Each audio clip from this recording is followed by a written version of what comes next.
Bismillahirrahmanirrahim. Assalamualaikum warahmatullahi wabarakatuh.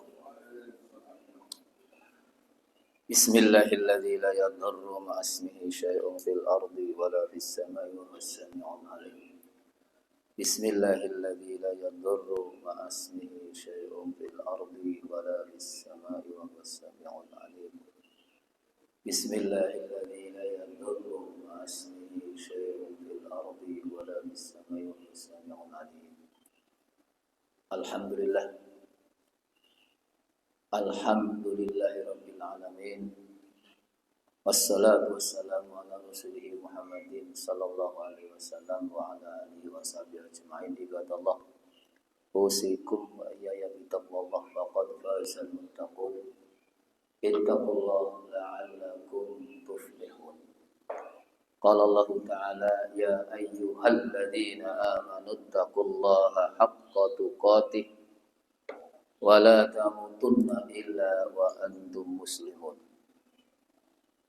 Wa qala Rasulullah sallallahu alaihi wasallam, ittaqillaha haitsu ma kunta wa atbi'is sayyi'atal hasanata tamhuha wa khaliqin nas bi khuluqin hasan. Amma ba'd, bapak-bapak, ibu-ibu, jamaah Masjid Umum yarhamukumullah. Alhamdulillah atas nikmat Allah pagi ini kita dimampukan Allah bisa hadir di rumahnya, yaitu masjid. Semoga Allah Subhanahu wa taala menjadikan kita termasuk golongan hamba-hamba Allah yang mampu berfastabiqul khairat dan akhir-akhir kita tutup dengan husnul khatimah. Amin. Allahumma amin. Pagi ini kita lanjutkan kajian bab zuhud, bab 55. An Abi Al-Abbas Sahal ibni Sa'id As-Sa'idi radhiyallahu anhu qala, Ja'a rajulun ilan nabiyyi sallallahu alaihi wasallam faqala, ya Rasulullah, dullani ala amalin idza amiltuhu ahabbani Allah wa ahabbani an-nas. Faqala uzhud fid dunya yuhibbukallah. Izhad fid dunya yuhibbukallah. Wazhad fima indan nas yuhibbukan nas. Hadisun hasan rawahu Ibnu Majah wa ghairuhu bi asanid hasanah. Jadi Abil Abbas Sahal, ada seorang lelaki datang kepada Rasulullah sallallahu alaihi wasallam minta petunjuk. Petunjuknya untuk melakukan satu amal yang dimohonkan lelaki tadi, ya Rasulullah, tunjukkan aku satu amalan yang amalan tadi apabila aku lakukan, aku dicintai Allah dan aku dicintai manusia. Jadi Allah cinta kepadaku dan manusia juga cinta kepadaku ketika aku melakukan amalan itu. Rasul jawabannya hanya satu, zuhudlah dengan urusan dunia. Pada pertemuan yang lalu, zuhud itu artinya orang yang hatinya tidak terpaut dengan dunia. Jadi mengambil dunia sekadar hajat kebutuhan, dan bila ada kelebihan disisihkan atau diberikan, ditasarufkan untuk kepentingan yang lain, kepentingan agama. Sekalipun secara kasat mata orangnya kaya raya, turah-turah, tetapi hatinya tidak terpaut dengan dunia yang dimiliki. Berkeyakinan bahwa ini adalah titipan Allah. Dunia, harta yang dimiliki adalah titipan Allah, dan besok pada hari kiamat diminta pertanggung jawab. Sehingga ketika harta dunia itu kok harus digunakan untuk kepentingan dakwah Islam, kebaikan, maka diberikan. Ini namanya zuhud. Tidak harus orangnya fakir. Sebaliknya, sekalipun orangnya fakir, miskin, tidak punya apa-apa, tapi kalau hatinya itu gandrung dengan dunia, itu namanya hubung dunia. Jadi standar tautannya adalah hati. Nah, kalau kita sudah masuk seperti ini, dicintai Allah dan dicintai oleh manusia. Sehingga dari hadis ini disimpulkan oleh pensarah, al-qanaah birrizqil halal waridho bihi ba'da badlil aqsal juhdi fis sa'yi wal amal. Setelah ikhtiar, usaha, kerja, sehingga terkumpul harta yang dimiliki dan halal, hatinya tetap qanaah dan ridho. Bila harta itu kok harus digunakan untuk kepentingan yang lain demi kemaslahatan umat dan agama, akan dikeluarkan. Sehingga tidak masuk dalam ayat alhaakumut takatsur. Yang kedua, at-ta'affuf anil haram wal ihtiyat lisubhah. Menjaga diri dari harta yang haram, bahkan yang subhat, itu hati-hati tidak terjerumus ke dalam kesubhatan. Yang ketiga, wasyukru alal halal wal infaq fil wujuhil masyru'ah. Mensyukuri harta halal yang telah didapatkan dari hasil kerja dan usaha tadi, dan meyakini harta ini titipan Allah, kemudian dinafkahkan, ditasarufkan, digunakan di jalan yang disyariatkan oleh Allah Subhanahu wa taala, bukan di jalan atau amalan-amalan yang haram. Sama-sama mengeluarkan harta, kalau digunakan untuk membantu kemungkaran, itu tidak masuk infak atau tasarruf yang diridhoi Allah. Jadi pentasarufan harta atau menginfakkan harta yang diridhoi Allah, inilah yang dimaksud dengan golongan orang yang syukur.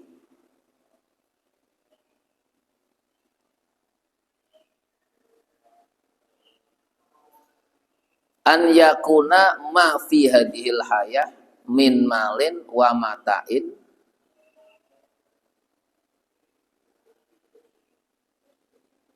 fi yadil insan la fi qalbihi wa anna jami'a ma fiha wasilatun la ghayatun. Meyakini dalam kehidupan ini bahwa harta, pangkat jabatan yang dimiliki oleh setiap insan manusia itu sebagai titipan Allah. Digambarkan harta itu di tangan, agama di hati. Jadi harta tidak dimasukkan di hati. Yang di hati adalah keyakinan agama.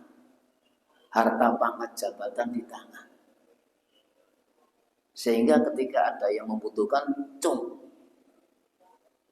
So, kalau masuk sampai ke hati akan jadi hubud dunia. Dan nanti akan muncul sifat kikir. Merasa memiliki dengan usaha yang begitu getol, akhirnya apa? Dalam bahasa Jawa itu eman-eman. Memberikan kepada yang lain. Nah, kata eman-eman memberikan namanya kikir. Dan semua itu sebagai wasilah, media untuk menjembatani kita agar hidup di dunia bisa hasanah. Nah, hasanah di dunia untuk mencapai hasanah di akhirat. Seperti kita mau naik ke lantai atas, kita butuh tangga. Lah, tangga ini namanya wasilah, media yang mampu mengantarkan kita ke lantai atas. Tanpa tangga, misalnya bisa ya dengan alat yang lain, tali ditarik misalnya, tapi standar normal tangga sehingga bisa jalan dengan nyaman. Nah, dunia adalah sebagai tangga untuk menuju akhirat, tempat kembali yang kekal. Jadi bukan tujuan mencari dunia untuk di dunia, tapi tujuannya hanya satu, akhirat hasanah. Ini wasilah. Kemarin di hadis pertemuan yang lalu digambarkan seperti orang yang bepergian, kemudian mampir istirahat. Kan sebentar istirahat tak lama, itu lanjutkan perjalanan. Nah, perjalanan kita kemana? Ke akhirat.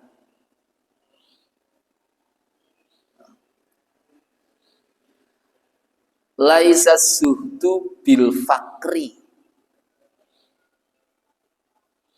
wal istihda wat tadallul wal kasli wa innama huwa bi ghani nafsi wat ta'affuf wat tadhiyah bil mal wan nafs fi sabilillah. Jadi bukan zuhud itu orang yang fakir, miskin, lah anak perlu uang, tidak perlu apa-apa, yang penting sholat, ibadah, tidak.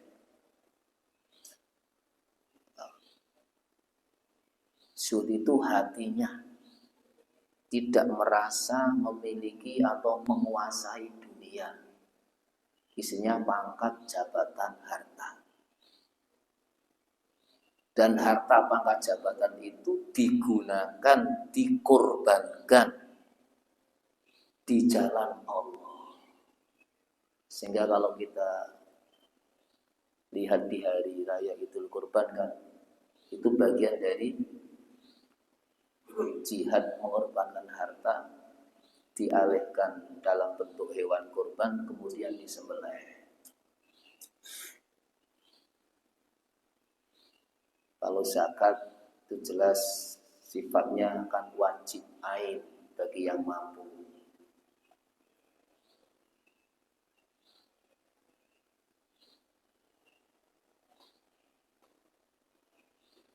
Innama yakunu hubud dunya madmuman idza kana isyaron li syahwati nafsi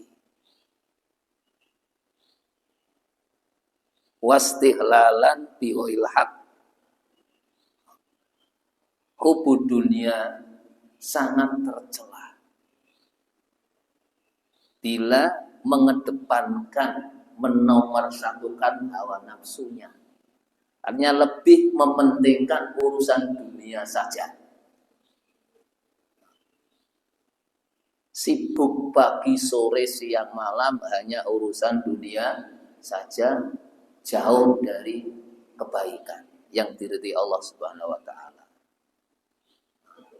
Itu yang dimasukkan dalam kategori tercela.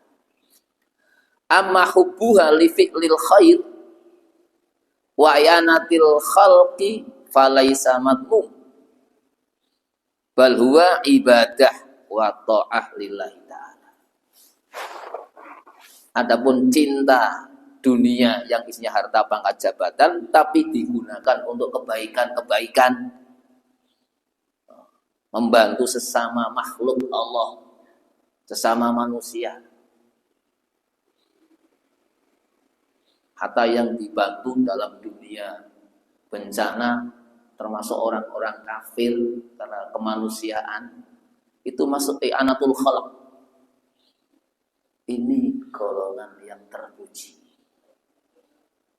dan masuk kategori ibadah taat kepada Allah Subhanahu wa taala. Nah, harapan kita yang terakhir ini, kita punya harta, pangkat, jabatan digunakan untuk dakwah Islam dan untuk kebaikan.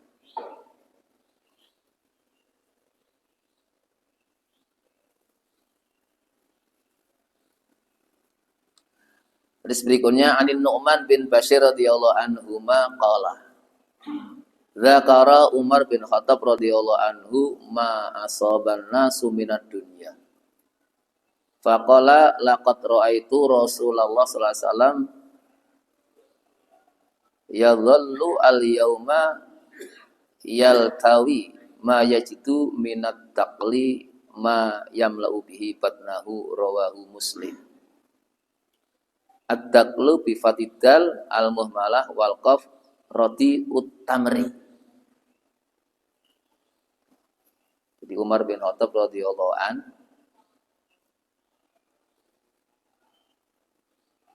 menyampaikan pesan manusia jangan sampai tersibukkan dengan urusan dunia sehingga lalai akhirat. Yang dimaksud ma asoban nasu minad dunia. Jangan sampai kita sebagai manusia itu lalai urusan agama karena dunia, karena pangkat, karena harta, karena jabatan. Dan Umar berkata, aku melihat Rasulullah SAW seharian hanya makan kurma yang kalau bahasa itu beras kelas rendah. Jadi kurma yang tidak baik, kurma yang kualitasnya kualitas bawah. Itu mana ad-daqlu, roti utama. Jadi kurma-kurma yang biasa. Itu satu hari yang disampaikan oleh Umar bin Khattab radhiyallahu anhu. Nah, hadis ini memberikan satu pelajaran bahwa bayanu ma kana alaihi salatu wassalam minas suhdi. Ini suhudnya Rasulullah. Walam yaqul dzalika anil faqri. Bukan berarti Rasulullah itu fakir, enggak. Rasul tidak fakir, tidak miskin, hanya suhud. Sampai seorang nabi kepala negara, kalau di sini itu makannya makan nasi biasa. Nah, cara beras zaman aku nanti beras IR kok. Zaman saya kecil itu. Oh, beras yang paling kelas. Nah, yang sekarang dulu ada beras gogo, ya kan. Kalau sekarang Allah alam modal beras itu sekarang sudah disortir di pasar. Kadang-kadang berasnya sama, cuman beda apa biji-bijinya. Kalau yang gede-gede dipisah, yang kecil-kecil sendiri.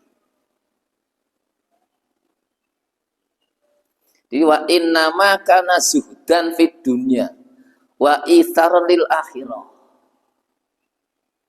Itu zuhudnya Rasulullah. Demi kepentingan akhirat. Dan juga wa ta'liman li ashabi wa ummati.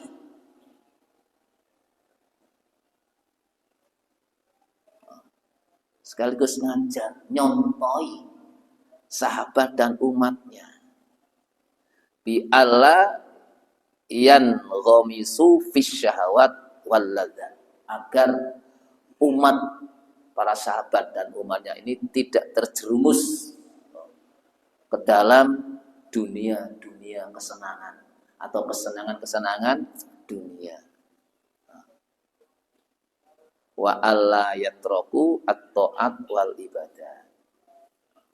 Agar para sahabat dan umatnya itu greget dalam ketaatan dan ibadah kepada Allah Subhanahu wa taala, kerja jalan, ibadah jalan. Terjadi keseimbangan. Sehingga doa Rabbana atina fid dunya hasanah wa fil akhirati hasanah jalan bareng. Kalau kita baca doa Rabbana atina fid dunya hasanah wa fil akhirati hasanah, tapi saat kerja sibuk dengan pekerjaannya, ada panggilan adzan sholat, tetap kerja, tidak berhenti untuk sholat, itu doa yang hanya sekedar memanis bibir, tidak masuk ke hati. Karena kalau kita lihat apa yang disampaikan oleh Umar bin Khattab itu kan, ikmal lidunyaka ka'annaka ta'ishu abadan wa'mal li akhiratika ka'annaka tamutu. Dan ini sebagai bentuk penyeimbang ibadah semangat, kerja semangat.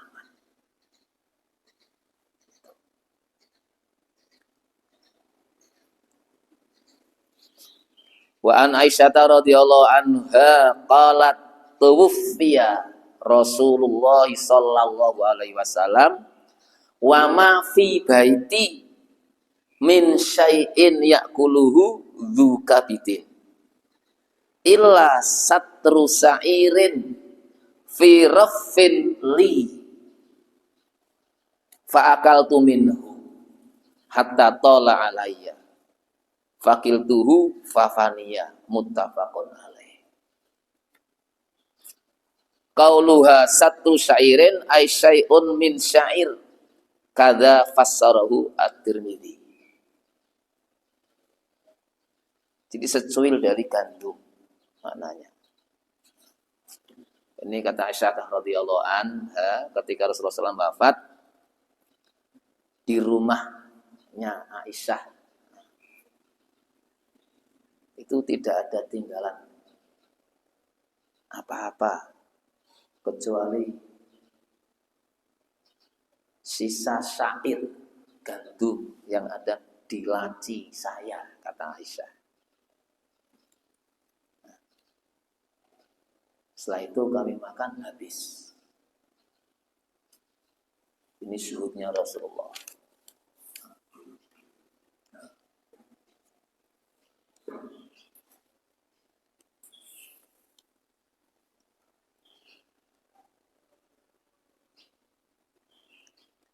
Wa'an Amrin ibni Al-Harith akhi Juwairiyah binti Al-Harith Ummul Mukminin radhiyallahu anhuma. Tiga-tiga Amr sama Juwairiyah itu kakak adik. Juwairiyah ini istri Rasulullah. Qala ma taraka Rasulullah sallallahu alaihi wasallam inda mautihi dinaron wala dirhaman wala abdan wala amatan wala syai'an illa bahlatahu al-baydha allati kana yarkabuha wasilahahu wa ardon ja'alaha libni sabil shadaqatan rawahu al-Bukhari. Ini dari Umi Juwariyah, kalau tadi dari Umi Aisyah. Ketika Rasulullah SAW wafat, tidak meninggalkan dinar, dirham, hamba sahaya, budak laki dan budak perempuan. Kalau budak perempuan amat.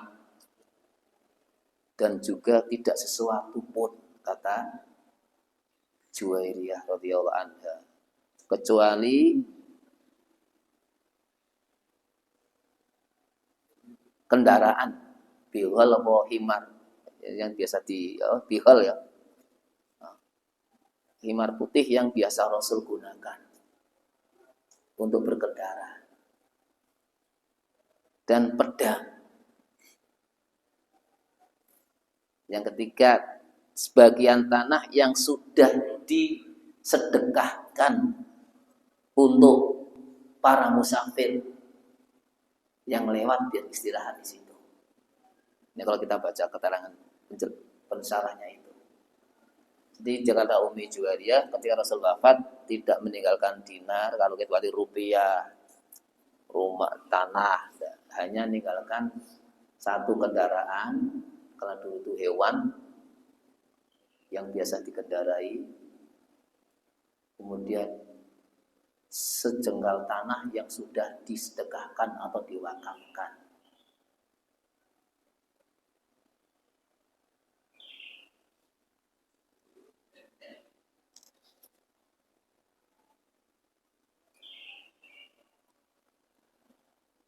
An Khabbab ibni Al-Arits radhiyallahu anhu qala hajarna ma'a Rasulillah sallallahu alaihi wasallam nal tamisu wajhallahi ta'ala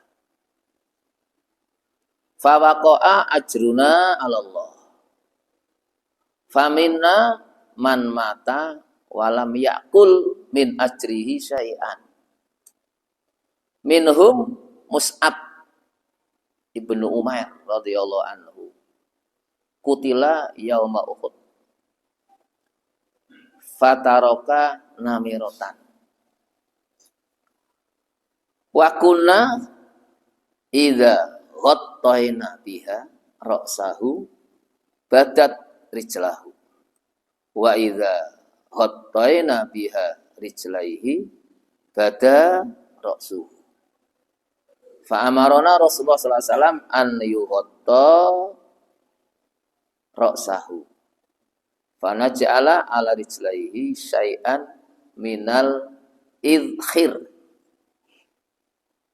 Idkhir itu dijelaskan di sini kalau seperti kita namanya rumput-rumput, daun-daun.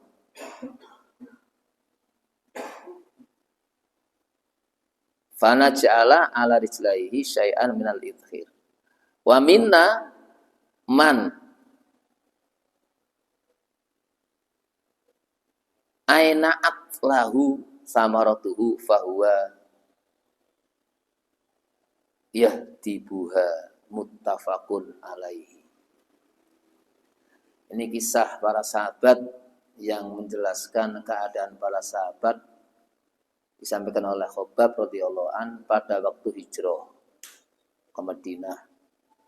Hijrah kami karena Allah semata. Jadi nal tamisu wajh Allah, semata-mata hanya mencari ridho Allah. Dari Mekah ke Madinah mengikuti Nabi sallallahu alaihi wasallam.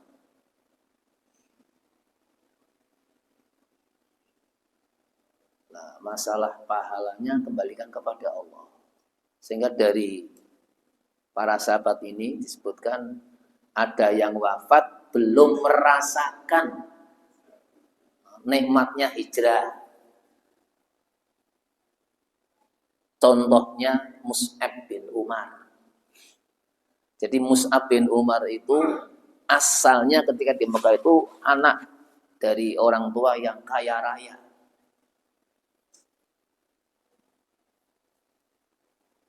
Ya wafat radhiyallahu an pada perang Uhud. Pada saat wafat tidak meninggalkan apa-apa, hanya namirah. Namirah itu pakaian burdah, seperti selimut.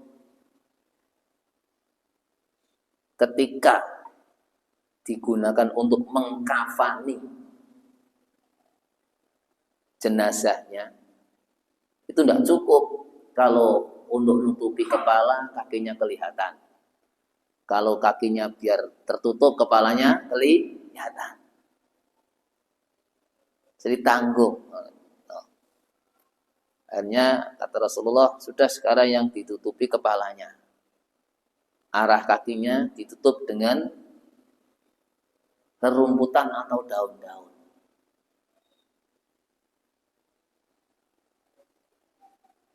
Nah, kisah ini karena ini menggambarkan kisah Mus'ab bin Umair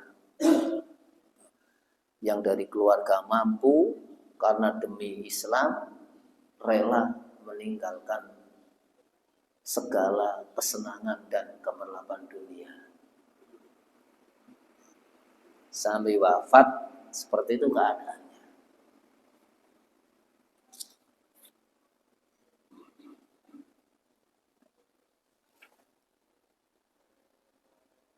Dari dua hadis tadi disimpulkan oleh pensyarah bayanu nikmatil hijrah.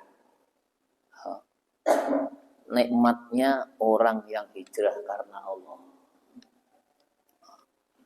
Hari ini hijrah kita gimana? Hijrah kita dari rumah menuju ke masjid, dari rumah ke tempat kerja, dari rumah keluar menjenguk orang sakit, membantu sesama, itu hijrah. Dengan catatan harus fisabilillah, sebagaimana digambarkan Allah di surat An-Nisa ayat 100. Wa may yuhajir fi sabilillah yajid fil ardi muraghaman katsiran wasa'ah. Barang siapa yang hijrah keluar rumah untuk mencari maisha kerja, ke sawah, ke laut bagi para pencari ikan, ke pasar, ke kantor, niatkan fi sabilillah. Janji Allah yajid fil ardi muraghaman katsiran wasa'ah. Allah memberkahi orang itu, rizkinya, umurnya, kesehatannya, keluarganya berkah. Sekalipun secara ekonomi penghasilannya pas-pasan tapi berkah. Itu bila hidup, bila wafat gimana? Salah satunya kan gini, wa may yakhruj min baitihi muhajiran ila Allahi wa rasulihi tsumma yudrikuhul maut faqad waqa'a ajruhu 'ala Allah. Kalau dia dalam berhijrahnya tadi ke tempat kerja, tempat mana saja untuk mencari ridha Allah, kok di tengah perjalanan wafat, maka wafatnya digolongkan orang yang husnul khotimah. Jadi hidup mulia, mati nikmat. Bila niatnya fisabilillah. Apapun yang digeluti dalam dunia kerja itu, bawa cangkul ke sawah, bawa barang dagangan ke pasar, kepleset jatuh wafat, nikmat wafatnya. Tidak harus ke masjid. Semua amal soleh yang kita lakukan, bila niatnya untuk ibadah menjadi ibadah. Langkah kakinya sama dengan ke masjid ibadah. Orang kerja yang hasilnya digunakan untuk makan, minum, nyandang, itu kan bekal ibadah. Sehingga semuanya ibadah. Termasuk tidur itu ibadah. Karena tidur itu amal.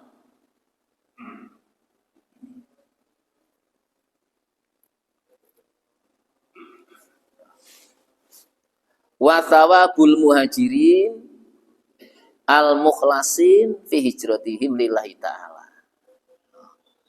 Hadis tadi menjelaskan bahwa pahala orang-orang yang berhijrah di jalan Allah itu luar biasa. Terus fadlu Mus'ab bin Umair radhiyallahu anhu termasuk keistimewaan para sahabat, di antara Mus'ab bin Umair. Jazaul muttaqin imma an yakuna ajilan fid dunya au ajilan fil akhirah au fihi ma'an. Rabbana atina fid dunya hasanah wa fil akhirati hasanah. Balasan orang-orang yang bertakwa dari Allah Subhanahu wa taala. Jadi Allah pasti membalas orang yang bertakwa. Ada yang langsung di dunia namanya ajilan bil ain, langsung cespleng di dunia nikmat, sehat, berkah. Ada yang ajilan ditunda nanti di akhirat. Atau dua-duanya di dunia dan akhirat langsung. Di dunia nikmat sejahtera, di akhirat sama. Ada yang di dunia pas-pasan, pres. Jawane arah kerja arah mangan. Jadi kerja sedino dibangun sedino entek. Apa ndak kerja ya wis klepetan. Tapi karena tadi zuhud, tetap istiqomah ibadah, nikmat nanti di akhirat.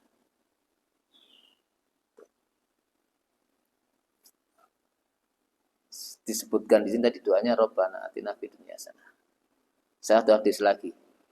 An Sahal bin Sa'id As-Sa'idi radhiyallahu anhu qala Rasulullah sallallahu alaihi wasallam lau kanatid dunya ta'tilu indallahi janaha ba'udah masaqo kafiran minha syurbata ma'in rawahu at-Tirmidzi wa qala hadisun hasanun sahih.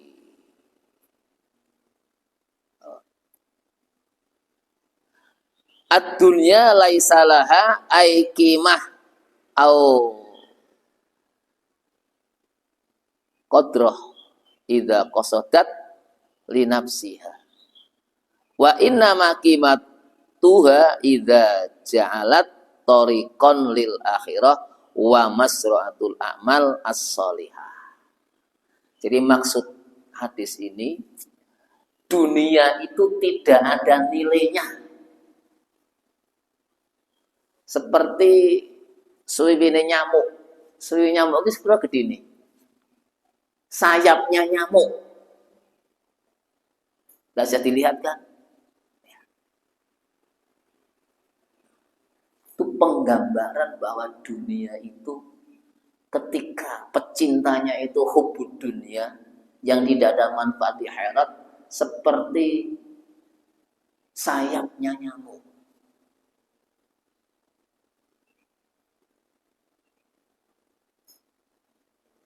Bila yang sekecil itu dimanfaatkan untuk kepentingan akhirat, maka akan menyenangkan selama-lamanya di akhirat.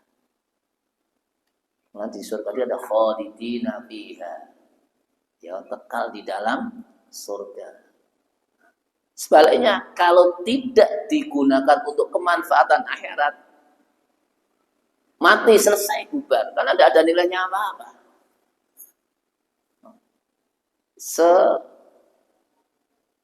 Senilai sayap nyamuk. Mau nyamuk aja kalau belum ngisep darah kan, ya tidak ada apa-apanya. Nyamuk kelihatan besar karena sudah ngisep darah manusia.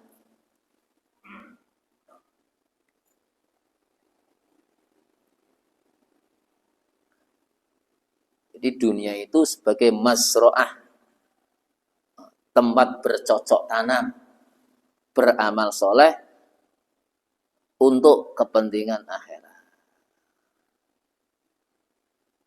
Bila di dunia ini kita selamat dari godaan-godaan nafsu syahwat yang menyesatkan, maka kita masuk ke alam akhirat nanti dalam keadaan selamat. Wa fil akhirati hasanah. Kesimpulannya bahwa Allah menciptakan manusia hidup di dunia tentu membutuhkan dunia yang isinya harta, pangkat, jabatan. Ingat, carilah pangkat, harta, jabatan untuk menopang bekal ibadah kita, agar ibadah bisa khusyuk dan manfaatnya nanti sampai akhirat. Itu dunia yang menjembatani keberhasilan di akhirat. Semoga Allah menjadikan kita termasuk golongan ini. Amin Allahumma amin. Kalau punya mohon maaf. Akhirul kalam, subhanakallahumma wa bihamdika asyhadu an la ilaha illa anta astaghfiruka wa atubu ilaik. Assalamualaikum warahmatullahi wabarakatuh.